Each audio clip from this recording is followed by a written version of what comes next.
నేటిదిన వాక్య ధ్యానం కొరకు జకరియా చాప్టర్ 9 వర్స్ 9. జకరియా గ్రంథం 9వ అధ్యాయము 9వ వచనం. సియోను నివాసులారా బహుగా సంతోషించుడి, యెరూషలేము నివాసులారా ఉల్లాసముగా ఉండుడి. నీ రాజు నీతిపరుడును రక్షణ గలవాడును దీనుడనై గాడిద పిల్లని ఎక్కి నీ యొద్దకు వచ్చుచున్నాడు. వాక్య ధ్యానం కొరకే ప్రార్థన. కృపగల తండ్రి, నేడు చదవబడిన ఈ వాక్య భాగం ద్వారా మాతో మాట్లాడి బలపరచండి.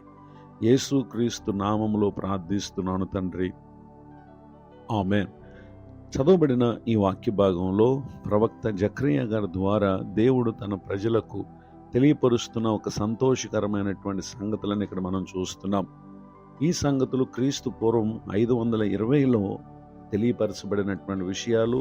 వాటి నెరవేర్పు మన ప్రభువైన యేసు క్రీస్తు వారి లోకానికి శరీరధారిగా వచ్చి ఆయన సిలువ వేయబడుటకు ముందు యెరూషలేములో ఆయన జయప్రవేశం చేస్తున్నటువంటి సందర్భాన్ని ఇక్కడ తెలియపరచడం మనం గమనించగలం. నిజమే, యేసుక్రీస్తు ప్రభు ఈ లోకానికి ఆయన నీతిపరుడుగా, రక్షణ గలవాడుగా, దీనుడిగా, మన రాజుగా ఆయన ఈ లోకానికి వచ్చారు.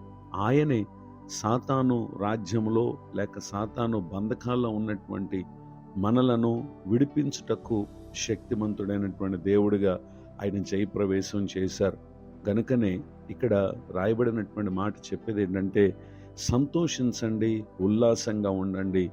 అప్పటి వరకు తమ మీదికి పలు విధములుగా ఇతర రాజులు యుద్ధాలు చేయడానికి వచ్చి వారికి ఎంతో నష్టాన్ని, నాశనాన్ని కలుగు చేశారు. అయితే యేసుక్రీస్తు ప్రభువారు ఆయన దీనుడిగా గాడిద పిల్లని ఎక్కి ఆయన దేని కొరకు వచ్చాడో ఇక్కడ ప్రవక్త ద్వారా చెప్పబడినటువంటి మాటలు ఆ తర్వాత కాలంలో నెరవేరుట ఎంతో ఆశ్చర్యం.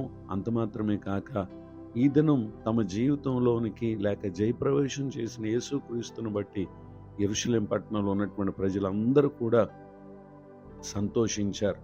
నాడు ఒక వ్యక్తిని రాజుగా ప్రకటించడానికి దారి పొడుగున మట్టలు, అలానే వారి యొక్క వస్త్రాలు పరుచుట అనేది తమ వెనక వస్తున్నటువంటి రాజును వారు జయధ్వనులతో ఘనపరచడానికి గల కారణం. సో యేసుక్రీస్తు ప్రభు తమ జీవితాలకు విడుదలనిచ్చు రాజుగా, రక్షణనిచ్చు రాజుగా, తానే తమకు నీతి కలిగినటువంటి రాజు అనేటటువంటి విషయాన్ని తెలియజేయటానికి సంతోషంతో వారు ఆ దినాన ఆనందించారు. ఈ మాటలు వింటున్నటువంటి నా ప్రియ సహోదరి సహోదరులు, మన జీవితానికి ఇటు గొప్ప దేవుడు మన కొరకే శరీరధారిగా వచ్చి మన ప్రతిబంధకముల నుండి విడిపించుటకే ఆయన సమస్తమును జయించారు. గనుక జయించినటువంటి దేవుని యందు ఎందరైతే విశ్వాసం ఉంచుతారో నిశ్చయముగా వారికి కూడా ఆయన ప్రతి విషయంలో జయమైపోతున్నారు. ఈ దీవెనకు నా ప్రియులకు మీరు పాత్రలు కావాలని హృదయపూర్వకంగా కోరుతూ ఈ మాటలు ముగిస్తున్నాను. ప్రార్థన. కృపగల తండ్రి, వందనాలు. నేడు చదవబడిన ఈ వాక్య భాగం ద్వారా మమ్మల్ని బలపరిచినందుకు స్తోత్రం. దైవజనులను, వారి కుటుంబాన్ని, సేవా పరిచయను దీవించండి. నూతన సంవత్సర దయా కిరీటాన్ని ఈ దినం పొందిన మా ప్రియులను నూరంతల దీవెనలతో నింపండి. కృంగిన వారిని లేవనెత్తండి, దుఃఖితులను ఆదరించండి. తమ జీవితంలో మీరు ప్రవేశిస్తే కలిగి ఈ దీవెనలకు మా ప్రియులు పాత్రులగునట్లుగా పరిపూర్ణమైన విశ్వాసం మా ప్రియుల హృదయాలు దయచేయమని యేసుక్రీస్తు నామములో ప్రార్థిస్తున్నాను తండ్రి, ఆమేన్. తండ్రి, కుమార, పరిశుద్ధాత్మ దేవుడితో నడిపించునుగాక, ఆమేన్.